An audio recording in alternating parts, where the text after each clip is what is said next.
안녕하십니까. 김지철 목사입니다. 꿀보다 더 단 말씀이 있는 큐티 시간입니다. 오늘도 주님의 말씀을 묵상하길 원합니다. 말씀을 읽고 듣고 깨닫고 이 말씀이 우리의 삶에 적용되기를 원합니다.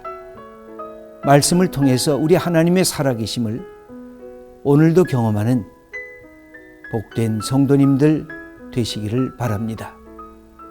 이제 오늘 아침 큐티를 시작합니다.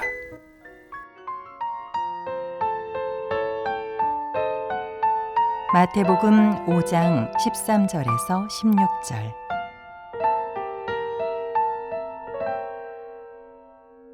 너희는 세상의 소금이니 소금이 만일 그 맛을 잃으면 무엇으로 짜게 하리요?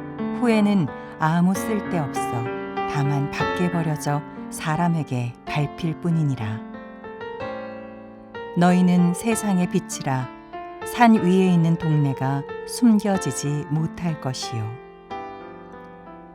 사람이 등불을 켜서 말 아래에 두지 아니하고 등경 위에 두나니 이러므로 집안 모든 사람에게 비치느니라.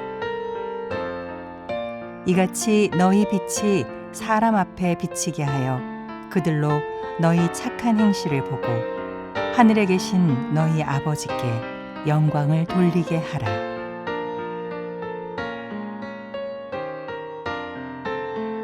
오늘은 팔복 말씀이 끝나고 새로운 주제가 등장합니다.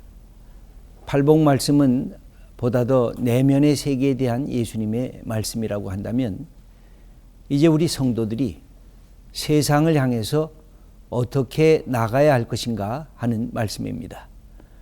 오늘은 예수님께서 우리를 향해서 너희는 세상의 소금이다. 너희는 세상의 빛이다 라고 하는 말씀입니다. 제가 13절을 한번 읽어보겠습니다.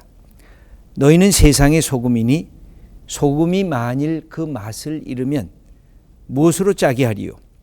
후에는 아무 쓸데없어 다만 밖에 버려져 사람에게 밟힐 뿐이니라. 이렇게 말씀하십니다. 너희는 세상의 소금이라. 이 말씀은 정확하게 그대로 헬라 원어를 보면 소금이 되라 이런 말씀이 아니라 소금이라는 것입니다.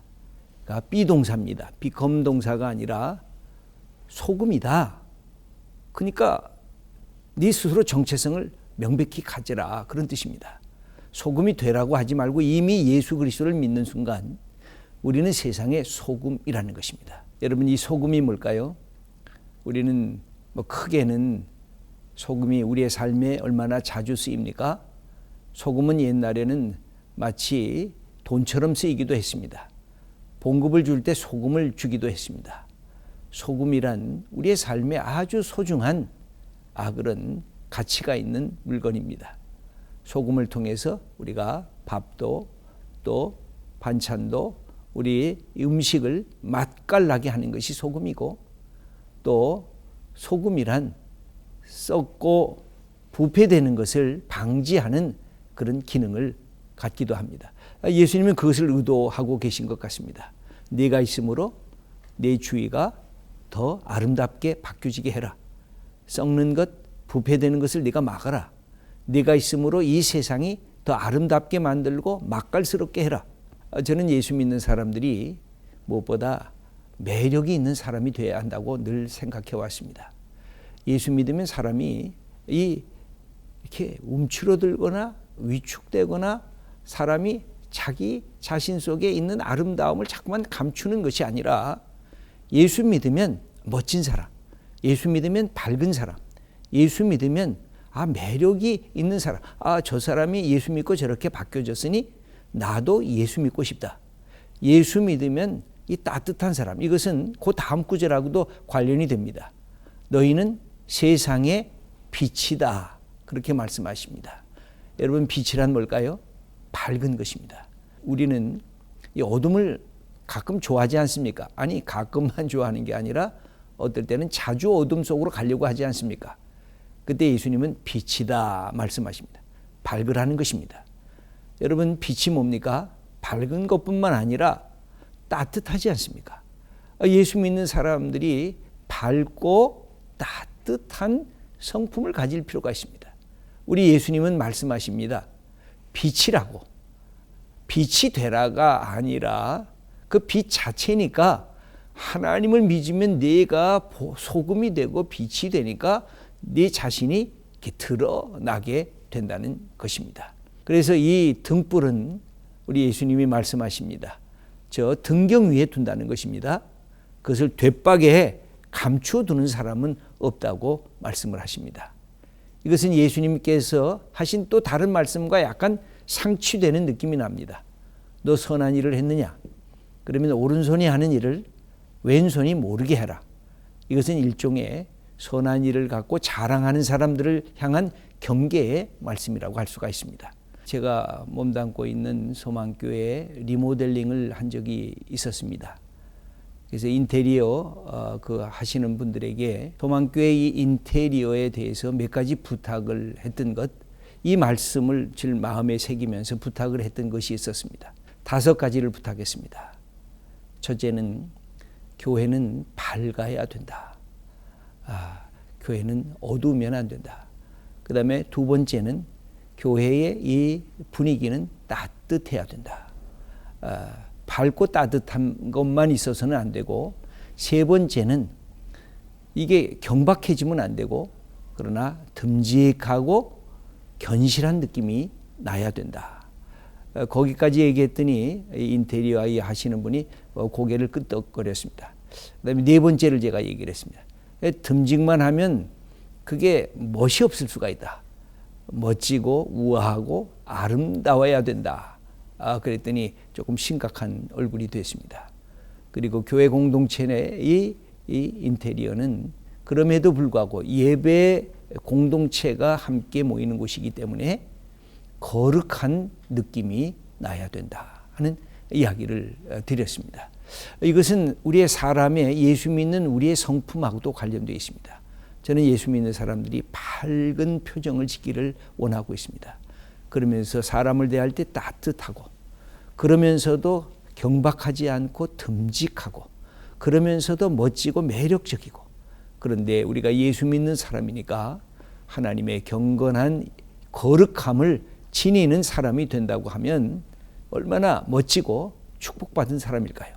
이런 사람이 움직이는 곳마다 사람들이 함께 참여하고 동행하게 될 것입니다.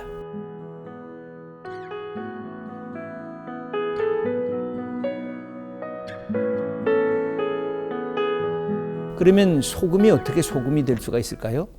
빛이 어떻게 빛이 될 수가 있을까요? 소금이 되려고 하면 녹아지기 시작해야 됩니다. 뭔가 물에 의해서 녹아져야 이것이 소금의 맛이 드러나게 됩니다. 빛은 어떻게 해야 빛이 될까요? 빛은 태워져야 빛이 나타나기 시작하는 것입니다. 이것은 자연의 법칙이면서 삶의 원리인 것 같습니다. 우리가 세상에 소금이 되고 세상에 빛이 되려고 하면 내가 갖고 있는 삶의 달란트가 쓰여져야 됩니다. 내가 갖고 있는 시간이 여기에 소모가 돼야 됩니다.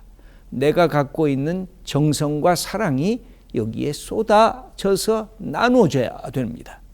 그래야 이 세상이 빛나게 되고 이 세상이 맛깔스러운 멋진 세상으로 바뀌어지기 시작하는 것입니다.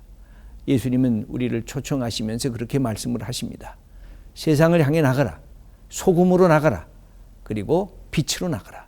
너희는 빛이기 때문에 빛이 될 거다. 너희는 소금이기 때문에 소금이 될 거다.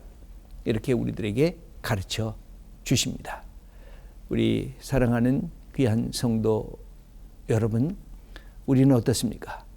우리는 나 자신 스스로 살아가기에도 너무 버겁지는 않습니까? 그때 이 말씀을 우리들이 받길 바랍니다. 예수님은 우리들에게 말씀하십니다. 너희는 세상의 소금이다. 너희는 세상의 빛이다. 그러므로 빛으로 나가라. 소금으로 나가라. 네가 축복의 통로가 되라. 여러분, 우리가 세상을 나갈 때 그래서 우리 한 사람 한 사람 있는 그 자리가 복받는 자리가 되는 것입니다. 내가 밟는 땅이 복을 받는 것이고 내가 만지는 것이 복을 받는 것. 그리고 내가 만나는 사람들이 저 사람은 하나님을 믿는 사람이야 하고 나를 통해서 우리 하나님의 살아계심을 세상이 알게 되는 것. 이게 우리가 세상의 빛이요 소금이라고 하는 증거일 것입니다.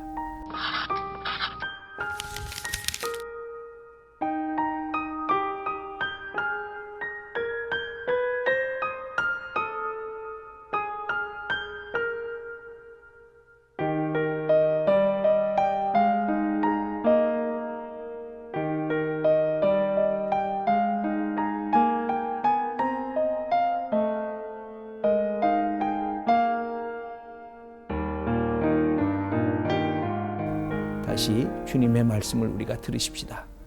내가 그동안 억눌려 있지는 않았는가? 내가 나 자신에 의해서 나 스스로를 이렇게 묶어놓고 있지는 않은가? 우리 주님이 우리를 열어놓으십니다. 너는 소금이라고, 너는 빛이라고. 여러분들은 빛입니다. 그건 비동사입니다. 이 사실을 알고 세상을 향해 담대히 나가는 하나님의 자녀들 다 되시기를 축원합니다. 우리 기도하겠습니다. 하나님 아버지, 우리는 세상의 빛인데 스스로 어둠 속에 살고 있었습니다. 우리는 세상의 소금인데 맛깔스러운 맛을 내질 못했습니다. 용서하시옵소서. 이미 빛이고 이미 소금이니 주님과 함께 세상을 향해 담대히 나가게 하시옵소서. 우리를 축복의 통로로 사용하시옵소서. 우리가 밟는 땅이 복받게 하시고 만지는 것이 복받게 하시고 만나는 사람들이 하나님의 살아계심을 보게 하시옵소서. 예수님의 이름으로 기도드립니다. 아멘.